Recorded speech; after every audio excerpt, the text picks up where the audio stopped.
I saw my son Danny drop something into my Earl Grey that Tuesday morning, something white and powdery. That shouldn't have been there. My hand froze halfway to the cup. He smiled at me, sweet as ever, but my nurse's instinct screamed. I pretended to drink. I didn't swallow. And what I discovered next almost paralyzed me. October 1st came cold that year. The wind off Lake Michigan cut right through my sweater when I stepped out for my morning walk. And the maple trees along North Clark Street were just starting to turn that deep, burnt gold that makes Chicago autumns worth the bitter winters that follow. I'm Ruth Mendel, 68 years old, been a widow for 6 years now. And I spent 32 of those years as an oncology nurse at Northwestern Memorial. Before I retired, I live in a little 2-bedroom in Lakeview, 2 blocks from the Paulina stop on the Brown Line. And my routine is simple. Coffee at Julius Meinl on Southport. Groceries at Mariano's. Prescriptions at the Walgreens on Lincoln. I walk the lakefront trail when my knees cooperate. And I've learned to love the sound of the L clattering past my window at night. It's home. That Tuesday morning, October 7th, my son Danny showed up unannounced. He's 34, works freelance in IT, and he's got his father's smile, warm, a little crooked, and dangerous when he wants something. He let himself in with the spare key I'd given him years ago, back when I thought I might fall and need help. "Morning, Ma," he called, setting a white CVS bag on my kitchen counter. "Brought you some of that Earl Grey you like." I was surprised. Danny doesn't usually visit on weekday mornings. He's more of a Sunday dinner when he needs cash kind of son. And I say that with all the love a mother can muster. "That's sweet, honey," I said, hanging my jacket on the hook by the door. My fingers were still stiff from the cold outside, 52 degrees that morning, and the wind made it feel like 40. "You didn't have to do that." "I know," he said, filling my kettle. "Just thought I'd check on you. It's getting cold out." He busied himself at the stove, and I watched him from the doorway. He was wearing a North Face jacket and jeans, his hair a little longer than I liked, and there was something jittery in the way he moved. I've been a nurse long enough to read body language. Something was off. I sat down at my little kitchen table, the one my husband Carl built 30 years ago, and I watched Danny open the tea box. That's when I saw it. He pulled a blister pack from his jacket pocket, small, silver, the kind you get prescribed at a pharmacy. He glanced over his shoulder, and I looked down at my phone, pretending I hadn't noticed. He popped one capsule, and I heard the soft crackle of gelatin breaking. Then he shook something into the palm of his hand. White powder, bluish in the light. My heart kicked hard in my chest. Danny dropped the powder into my cup. He stirred it with a spoon, tapped the edge twice, and turned around with a smile. "Here you go, Ma, fresh and hot." I took the cup. My hands didn't shake. Nurses learn to keep steady hands early, but inside, I was screaming. "Thanks, sweetheart," I said. I lifted the cup to my lips. I let the steam touch my face. I tilted it just enough that he'd think I'd sipped. But I didn't swallow. Not a drop.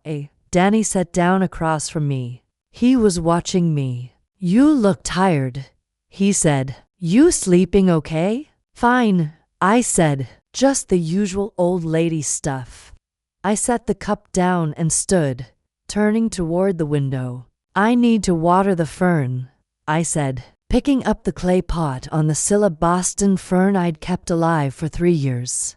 I walked to the sink, and in one smooth motion, I poured the tea into the soil. The liquid disappeared into the dark earth, and I set the pot back on the sill. My son didn't see a thing.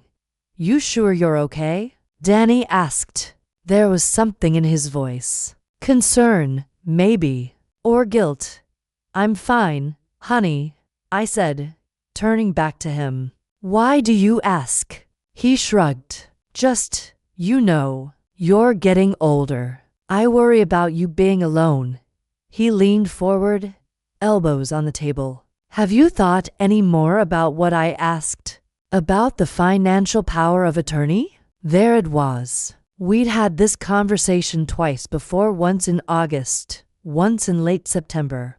Danny wanted me to sign papers that would let him manage my bank accounts and my pension. He said it was just in case something happened.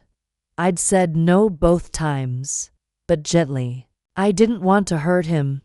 Danny, I'm handling my finances just fine, I said. I sat back down, folding my hands on the table. I pay my bills. I have enough for groceries, and I'm not planning on going anywhere anytime soon. He sighed, rubbing his face. I know, Ma. I just think it would be easier if... Easier for who? I asked.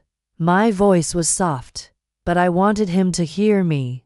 He didn't answer. He looked at his phone, scrolled for a second, then stood. I gotta run, he said. Got a client meeting in the loop. I'll call you later, okay? He kissed the top of my head, grabbed his jacket, and left. I sat there for a long time after the door clicked shut.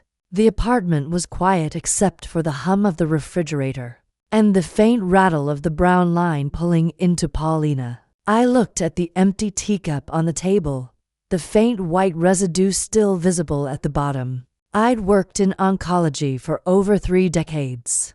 I'd seen what people do when they're desperate, when they're scared, when they think there's no other way. I'd seen families fight over hospital beds and inheritance, while their loved ones were still breathing. I didn't want to believe my son was capable of that, but I also couldn't ignore what I'd just seen. I walked to the bathroom and washed my face with cold water. When I looked in the mirror, I saw the same woman I always saw. Gray hair, soft lines around my eyes, the kind of face that's lived a full life. But my eyes were different that morning. They were hard. I grabbed my purse, my keys, and my phone. I walked the 2 blocks to the Walgreens on Lincoln Avenue, the wind biting at my cheeks. The store was nearly empty mid-morning on a weekday, always is. I walked past the pharmacy counter, past the Halloween candy displays, and found what I was looking for in aisle 6, a simple drug test kit, the kind parents use on teenagers. I also picked up a small security camera, the battery-operated kind you stick on a shelf. $39. I paid cash. When I got home, I went straight to the kitchen sink. I looked at the teacup. There was still a thin film of liquid at the very bottom, and when I tilted it toward the light, I saw the powder hadn't fully dissolved. I used a butter knife to scrape a tiny bit onto a piece of folded paper towel. I sealed it in a sandwich bag and put it in the back of my freezer, behind the bag of frozen peas I never used. Then I looked at the fern, the one I'd poured the tea into. The soil was damp, the leaves still green. I made a mental note to watch it. If it started to wilt, I'd know. I sat down at the table again, hands folded, breathing steady. My phone buzzed. A text from Danny. Love you, Ma. Take care of yourself. I stared at the screen for a long time before I typed back. Love you too. That night, I couldn't sleep. I kept thinking about the cup, the powder, the way he'd watched me. I got up around 2 in the morning and walked to the kitchen. The fern was still on the windowsill. I touched one of the leaves. It felt normal, healthy. I looked at the second cup in the sink, the one Danny had used for his own coffee that morning. I hadn't washed it yet. When I picked it up, I saw something at the bottom, a faint white residue, dried and cracked. My stomach turned. Thursday morning, October 9th. I woke to gray skies and the smell of rain coming. The weather report on WGN said we'd get drizzle through the weekend. temperatures holding in the low 50s. I dressed in jeans and a fleece pullover, made myself toast and black coffee, no tea, and sat down at my kitchen table with the drug test kit I'd bought. The instructions were simple. I opened the sandwich bag with the powder residue, dissolved a tiny bit in a few drops of water, and dipped the test strip. I waited. 3 minutes later, the strip showed 2 lines: benzodiazepines, sedatives, sleeping pills. I sat back in my chair and stared at the strip. My hands were steady, but my chest felt tight. This was real. My son had tried to drug me. I thought about calling the police. I thought about confronting him. But I'm a nurse, and nurses are trained to gather evidence before jumping to conclusions. I needed to know more. I needed to understand why. I picked up my phone and texted my old coworker, Diane Rostov. She'd been an oncology nurse with me at Northwestern for 20 years before retiring to Evanston. We still met for coffee once a month. "Can you meet me today? Need to talk." She texted back within 5 minutes. "Intelligentsia on Broadway, 11 a.m.?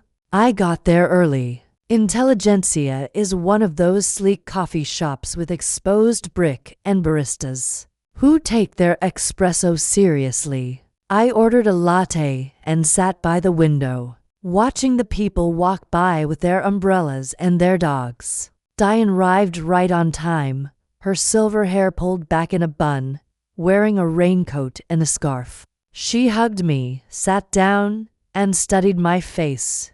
"You look terrible," she said. "What's going on?"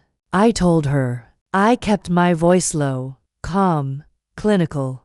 I showed her the test strip in the sandwich bag. I told her about the powder, the tea, the way Danny had been pushing me to sign financial documents. Diane's face went pale. "Ruth," she said quietly, "you need to call someone. A lawyer. The police." I know," I said, "but I need to understand first. I need to know if this is desperation or something worse." She reached across the table and squeezed my hand. "You're his mother. You want to save him." "I want to protect myself," I corrected. "But yes, I also want to understand." Diane pulled out her phone. "Benzodiazepines," she said, typing. "If he's buying them illegally, he's taking a risk. If he's got a prescription, he's misusing it. Either way, this is serious." She scrolled through a pharmacy information site, reading aloud. "Common side effects: drowsiness, confusion, memory loss. Overdose can cause respiratory depression, loss of consciousness." She trailed off, looking at me. I nodded. I already knew. I'd seen enough sedative overdoses in my career. "Where do you think he got them?" Diane asked. "I don't know," I said, "but I'm going to find out." We talked for another hour. Diane gave me the name of a family lawyer she knew, someone who handled elder abuse cases. She also told me to start documenting everything: dates, times, conversations. "If this goes to court," she said, "you'll need a paper trail." I left the coffee shop around 12:30 and walked back toward my apartment. The drizzle had started, light and cold, and I pulled my hood up. I passed Wrigley Field on the way, the old brick and the green seats visible through the gates. It was quiet, no game today. The Bears were playing Sunday, and the city always felt a little tense before a game, like everyone was holding their breath. When I got home, I found a text from Danny. "Hey Ma, Kelsey and I want to take you to dinner this weekend. How's Saturday? Lou Malnati's our treat." Kelsey, his girlfriend. I'd met her twice, once at a 4th of July barbecue, once at a birthday dinner in August. She was 29, worked as a bartender at the Violet Hour in Wicker Park, and she had this way of smiling that never quite reached her eyes. She was beautiful, I'll give her that. Tall, dark hair, sharp cheekbones. But there was something calculated about her, something that made me uncomfortable. I texted back, "Sounds nice." "What time?" He replied within seconds. 7 p.m. we'll pick you up. And Ma, there's something we want to talk to you about. Business stuff. Family stuff. Nothing bad, just important. I stared at the screen. Business stuff. Family stuff. I knew exactly what that meant. I spent the rest of Thursday afternoon setting up the small security camera I'd bought. I placed it on top of my bookshelf in the living room, angled toward the kitchen. It had motion detection and recorded to a micro SD card. I tested it twice to make sure it worked. Then I hid the box and the receipt in the back of my closet. Friday was quiet. I did laundry, went to Mariano's for groceries, picked up my blood pressure medication at Walgreens. The pharmacist, a young guy named Raj, asked how I was doing. "Fine," I said, "just the usual." He smiled and handed me the bag. I thought about asking him about benzodiazepines, about where someone might get them without a prescription, but I didn't. Not yet. That night, I sat on my couch and watched the news. The weather forecast said the rain would clear by Sunday, just in time for the Bears game against New Orleans. I thought about Carl, my late husband, and how he used to yell at the TV during games, beer in hand, face red with frustration and joy. I missed that. I missed him. Saturday came cold and dry. I spent the morning cleaning my apartment, dusting the shelves, wiping down the counters. I kept glancing at the security camera on the bookshelf, making sure it was still recording. At 6:30, I changed into a nice sweater and slacks, put on a little lipstick, and waited. Danny and Kelsey picked me up at 7. Danny was driving a silver Honda Accord I didn't recognize. Kelsey sat in the passenger seat, wearing a leather jacket and jeans, her hair pulled back in a sleek ponytail. "Hey, Ruth," she said, turning to smile at me. "You look great." "Thanks," I said, buckling my seatbelt. "Whose car is this?" "Borrowed it from a buddy," Danny said quickly. "Mine's in the shop." I didn't believe him, but I didn't say anything. Lou Malnati's on North Lincoln was packed. The smell of deep dish pizza hit me the second we walked in. Tomato sauce, sausage, buttery crust. We waited 15 minutes for a table, and when we finally sat down, Kelsey ordered a bottle of red wine. "Let's celebrate," she said. "Celebrate what?" I asked. Danny glanced at Kelsey. She nodded, like she was giving him permission. He reached into his jacket and pulled out a folded stack of papers. "Ma," he said, setting them on the table, "we wanted to talk to you about something. It's about your finances."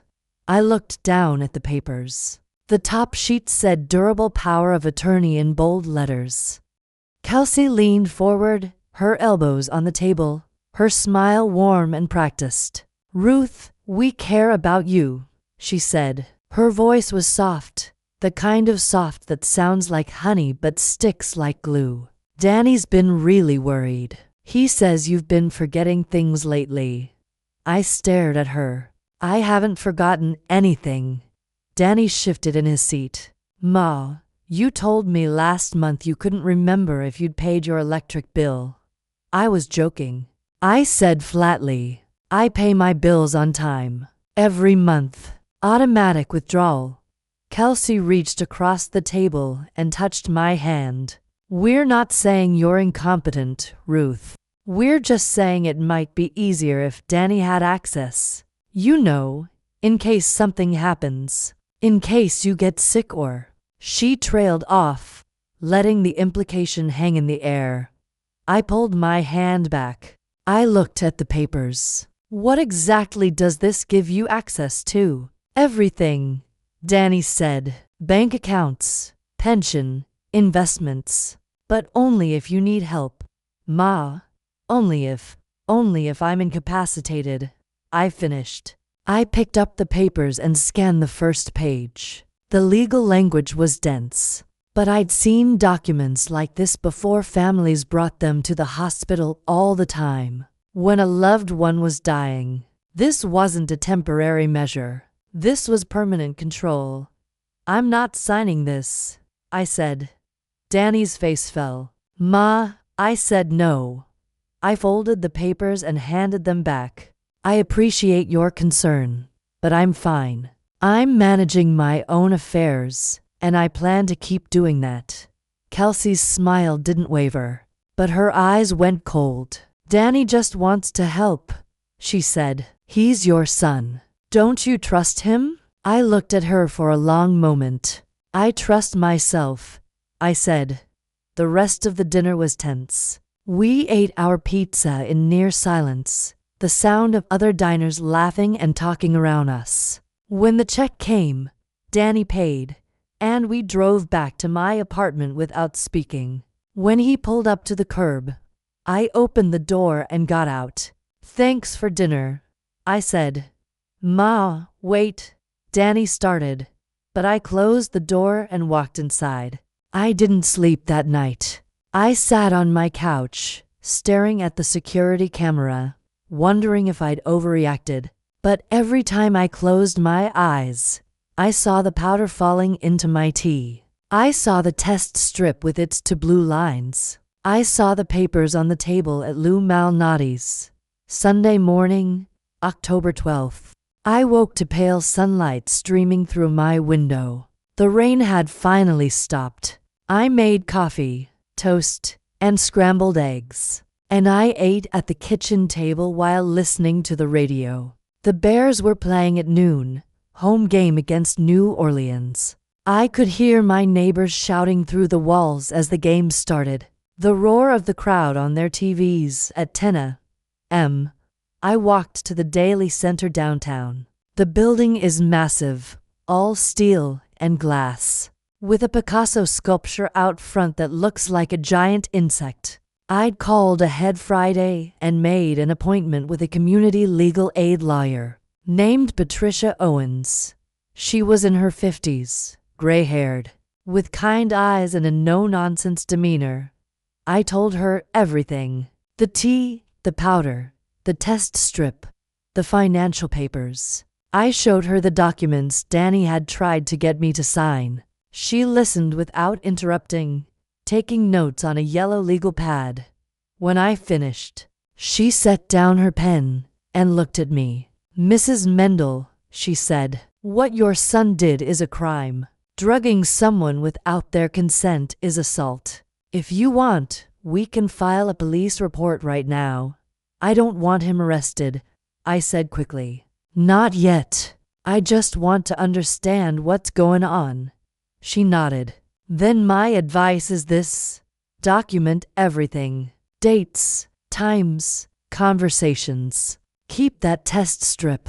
Get a copy of his prescription records if you can. HIPAA makes that tricky. But if you can prove he's misusing medication, it helps. And most importantly, do not sign anything he gives you. Ever. I won't, I said. She handed me a folder with information about elder financial abuse, emergency protective orders, and local resources. If things escalate, she said, call me immediately. And Ruth, be careful. People who are desperate do unpredictable things. I walked out of the Daily Center and stood on the plaza for a moment, watching the city move around me. Chicago in October is beautiful. The light is golden, the air smells like dry leaves, and the streets are full of people in sweaters and scarves. I walked east toward the Riverwalk, the long pedestrian path that runs along the Chicago River. The water was gray and choppy, reflecting the clouds overhead. I walked slowly, hands in my pockets, thinking. My phone buzzed. A text from Danny. Can I come by tomorrow? Need to talk. I didn't reply. That night, I sat on my couch and reviewed the security footage from the camera. It had been recording since Thursday. I fast-forwarded through hours of empty apartment, me moving in and out of frame. The fern on the windowsill swaying slightly in the breeze from the cracked window. Then I saw it. Sunday morning, around 8 a.m., while I'd been in the shower. The front door opened. Danny walked in. He moved straight to the kitchen, opened the cabinet where I kept my pill organizer, a plastic box with compartments for each day of the week, and took it down. He opened it. He took something out of his pocket. A small bottle. He shook a pill into his hand, crushed it with the back of a spoon, and sprinkled the powder into Monday's compartment. Then he put the organizer back, closed the cabinet, and left. I sat there, staring at the screen, my heart pounding. He had a key. He'd come into my home while I was vulnerable. He'd tampered with my medication. I rewound the footage and watched it again. And again. Each time, the anger in my chest grew hotter. Monday morning, October 13th. I woke early. I didn't take my pills from the organizer. Instead, I dumped them into a sandwich bag and sealed it. Evidence. I made coffee, ate toast, and waited at 9:30. There was a knock at my door. I looked through the peephole. Danny. I opened the door.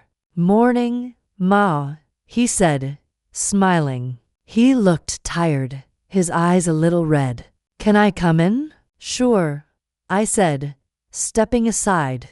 He walked to the kitchen and filled the kettle without asking. Want some tea? He said. No thanks, I said. I already had coffee.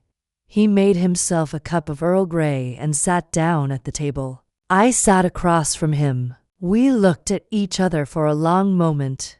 I'm sorry about Saturday, he said finally. I didn't mean to pressure you. It's okay, I said. I kept my voice calm, neutral. Kelsey, and I just want what's best for you, he said. You know that, right? I nodded. I didn't trust myself to speak. He sipped his tea. Then he stood, walked to the cabinet, and pulled down my pill organizer. You forget to take your pills this morning? He asked, holding it up. I took them already, I lied. He opened the Monday compartment. It was empty. He frowned. Oh, okay. He set it back on the counter. We talked for a few more minutes, small talk, weather, the Bears game. Then he left. I locked the door behind him, walked to the window, and watched him get into the silver Honda and drive away. Then I sat down at my kitchen table, opened my laptop, and started typing. A detailed log. Dates, times, actions. Everything I'd seen, everything I'd felt. I saved it to a USB drive and put it in the freezer next to the sandwich bag with the powder. That night, I made myself chamomile tea, real tea, no powder, no tricks. I sat on my couch and thought about what came next. I thought about Danny as a little boy, gap-toothed and laughing, riding his bike down the sidewalk. I thought about the man he'd become, desperate, dishonest, dangerous. My phone buzzed. Another text from Danny. Thanks for letting me stop by. Love you. I didn't reply. Instead, I opened the security footage again and watched him tamper with my pills. I watched his hands move, quick and practiced, like he'd done it before. And I realized something. This wasn't the first time. This had been going on for weeks, maybe months. The tiredness I'd felt in late September. The headache that wouldn't go away. The afternoon I'd fallen asleep on the couch and woken up 3 hours later, confused. He'd been drugging me, and I hadn't even known. Tuesday, October 13th. The wind came back with a vengeance. I could hear it rattling my windows when I woke, and when I stepped outside to walk to Mariano's, it nearly knocked me sideways. The temperature had dropped to 48 degrees, and the sky was low and gray, heavy with the promise of more rain. I pulled my coat tight and walked quickly, head down, past the shuttered storefronts and the coffee shops with their windows steamed from the warmth inside. I bought groceries: chicken, vegetables, bread, milk. I also bought a small notebook, the kind with a black cover and lined pages, and I kept it in my purse. Every time I thought of something, I wrote it down. Times, dates, details. I was building a case, even if I didn't know yet what I'd do with it. When I got home, I put the groceries away and made myself lunch. Soup from a can, crackers, a glass of water. I sat at my kitchen table and ate slowly, thinking. I'd spent 48 hours gathering evidence. I had the test strip, the security footage, the tampered pill organizer, the papers Danny had tried to get me to sign. I had enough to go to the police, but I also had a choice to make. Did I want my son arrested? Did I want to destroy what was left of our relationship? I didn't know. At 3 p.m., my phone rang. It was Danny. I let it ring twice before I answered. "Hi, honey," I said. "Hey, Ma," he said. His voice sounded strained. "Can I come over? I need to talk to you about something." "Sure," I said. "When?" "Now, if that's okay." I glanced at the security camera on the bookshelf. The little red light was blinking. "Recording." "Okay," I said. "I'll be here." He arrived 20 minutes later. He looked worse than he had that morning. His face was pale, his eyes shadowed, and his hands shook slightly when he took off his jacket. "You okay?" I asked. "Yeah," he said, but his voice cracked. "Just stressed." He walked to the kitchen and filled the kettle again. I watched him from the doorway, my arms crossed. "You want tea?" he asked. "Sure," I said. He made 2 cups of Earl Grey. He set one in front of me and kept the other for himself. I watched him the whole time. I didn't see him add anything to mine, but I didn't trust him. I couldn't. He sat down at the table, wrapping his hands around his cup. "Ma," he said quietly, "I need to tell you something." "Okay," I said. "I'm in trouble." His voice was barely a whisper. "I owe money. A lot of money." I didn't say anything. I waited. "I've been betting on sports," he continued. "Online. I thought I could win it back, but I just kept losing. And now I'm in deep. $15,000 deep." I felt my chest tighten. "15,000? He nodded, staring at his tea. "They're threatening me, Ma. The guys I owe. They say if I don't pay by the end of the month, they're going to come after me. They know where I live. They know where you live." Fear spiked through me, sharp and cold. "Danny," I said, "why didn't you tell me sooner?" "Because I was ashamed," he said, his voice breaking. "Because I didn't want you to think I was a screw-up." I reached across the table and took his hand. It was clammy, trembling. "You're not a screw-up," I said, "but you need help. Real help. Not money. Counseling. Gamblers Anonymous. Something." He nodded, tears streaming down his face. I know. But first, I need to pay them off. If I don't." He trailed off. I looked at my cup of tea. Then I looked at his. They were identical, same cup, same color, same amount of liquid. An idea formed in my mind. A terrible, risky idea. "Danny," I said, "I need to use the bathroom. I'll be right back." I stood and walked to the bathroom, closing the door behind me. I counted to 30, then flushed the toilet and ran the water. When I came back, Danny was staring at his phone, his shoulders slumped. I sat down, and in one smooth, Practiced motion the kind nurses learn when swapping for bags. I switched our cups.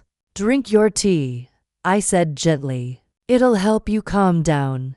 He picked up my cup and took a long sip. Then another. I watched him. I didn't touch mine. We talked for another 10 minutes. He told me more about the debts, the threats, the desperation. I listened, nodding, offering comfort. And then, slowly, his words started to slur. His eyelids drooped. Ma, he said, I feel weird. You're just tired, I said. You've been under a lot of stress. He tried to stand, but his legs buckled. He grabbed the edge of the table, his face pale and sweaty. Ma, I think something's wrong. Panic shot through me. This was it. The moment I'd been dreading. He drugged my tea, and now he'd drunk it himself. Danny, I said, standing quickly. Sit down. Don't try to move. He stumbled toward the door, swaying. I need to go. No, I said, grabbing his arm. You need to sit. But he kept moving, lurching toward the hallway. The apartment building is old, for stories, with narrow stairs and no elevator. Danny's apartment was on the 3rd floor. Mine was on the 2nd. He reached the door, opened it, and stepped into the hallway. I followed, my heart pounding. Danny, stop. He reached the top of the stairs and swayed. For one horrible, frozen moment, I thought he was going to fall. The stairs are steep, concrete, unforgiving. If he fell, he could break his neck. He could die. I lunged forward and grabbed the back of his jacket, pulling him backward with all my strength. He collapsed onto the floor, unconscious, his head lolling to the side. I knelt beside him, checking his pulse. It was slow but steady. His breathing was shallow. Help. I screamed. Somebody help. My neighbor, Mrs. Park, opened her door and gasped. Ruth, what happened? Call 911, I said. Now. The paramedics arrived within 8 minutes. They loaded Danny onto a stretcher, checked his vitals, and asked me what had happened. I don't know, I said, my voice shaking. We were talking, and he just collapsed. They took him to Northwestern Memorial, sirens wailing. I rode in the ambulance, holding his hand, my mind racing. I'd switched the cups. I'd given him the drug tea. I'd almost killed my own son. No, he'd almost killed himself at the hospital. They ran tests, blood work, toxicology. The doctor, a young woman with tired eyes, came out to the waiting room around 7 p.m. Mrs. Mendel? She said. Yes, I said, standing. Your son is stable. He's going to be okay. But we found benzodiazepines in his system, a significant amount. Do you know if he takes sedatives? No, I said, not that I know of. She nodded. We're going to keep him overnight for observation. You can see him if you like. I walked into his room. Danny was lying in the hospital bed, and in his arm, his face pale against the white pillow. His eyes were closed. I sat down in the chair beside him and took his hand. I'm sorry, I whispered. I'm so sorry. His eyes fluttered open. He looked at me, confused. Ma? I'm here, I said. He closed his eyes again. I messed up, he murmured. I messed up so bad. I know, I said, but we're going to fix this. He didn't answer. He'd fallen asleep. I sat there for a long time, holding his hand, listening to the beep of the monitors and the hum of the hospital. Around 9 p.m., a nurse came in, a young man with kind eyes. You should go home and rest, he said. He's going to be fine. I nodded, but I didn't move. I couldn't leave him. Not yet. At 10 p.m., Danny woke up again. This time, His eyes were clearer. He looked at me, and his face crumpled. "Ma," he said, "I did something terrible." "I know," I said. "I put something in your tea." His voice was raw, broken. "Kelsey told me to. She said if I could just get you to sign the papers, we could pay off the debt and everything would be okay. But I couldn't do it. I couldn't." I squeezed his hand. "You did do it, Danny. Multiple times." He stared at me, horrified. "What?" "I know," I said again. "I saw you. I have proof." He started to cry. Deep, wrenching sobs that shook his whole body. "I'm so sorry," he choked out. "I'm so sorry, Ma. I didn't want to hurt you. I didn't know what else to do.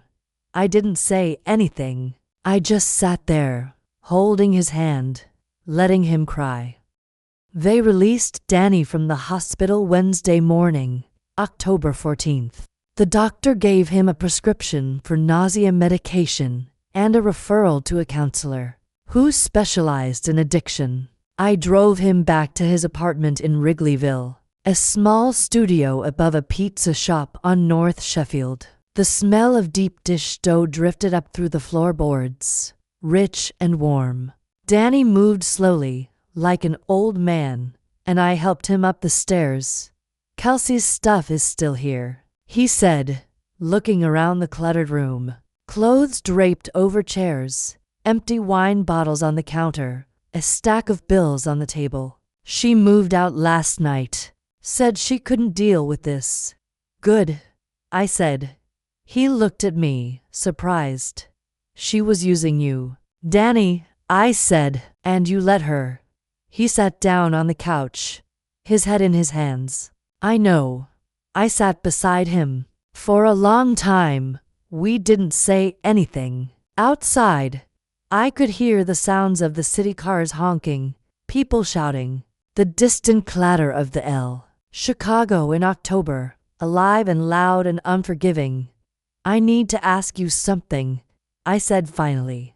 "How many times did you drug me?" He didn't answer right away. When he did, his voice was so quiet I almost didn't hear him. 5 times, maybe 6. I didn't keep track. My stomach turned. "Why?" "Because I thought if you were just sleepy, confused, you'd sign the papers without thinking too hard."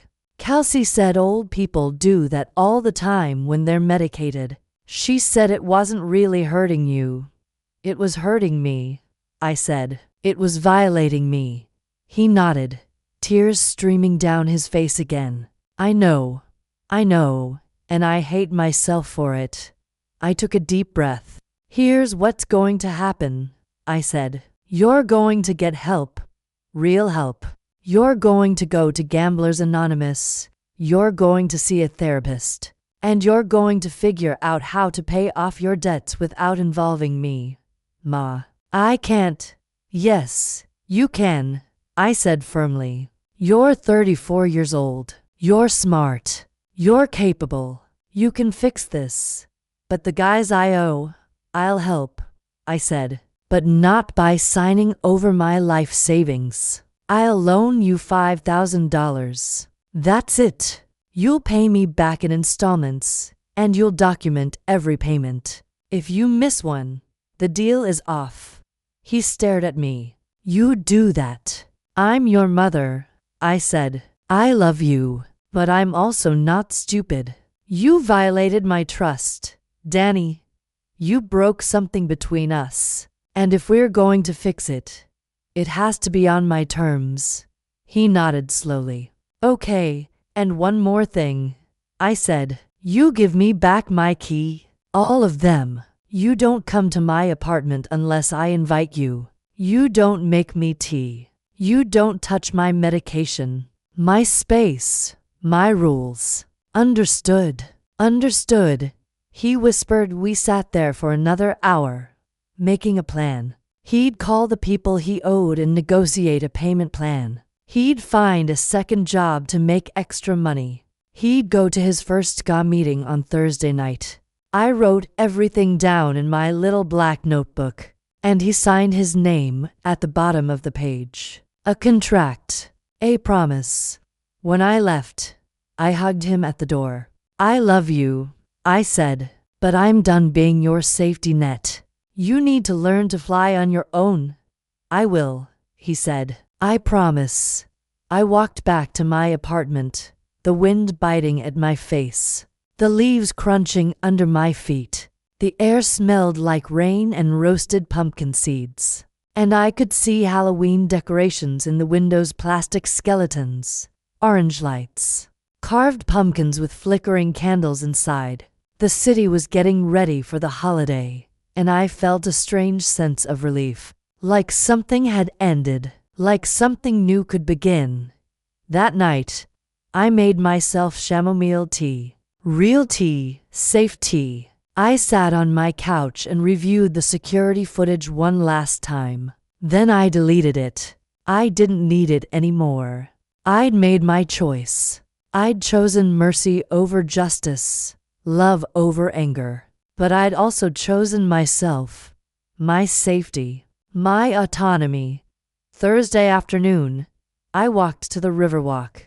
The sky was clear for the first time in days, and the sunlight turned the river gold. I stood at the railing, watching the boats drift by, the city skyline rising behind me, Willis Tower, the John Hancock, the old Tribune building with its Gothic spires. I thought about Carl, about the life we'd built together, the son we'd raised.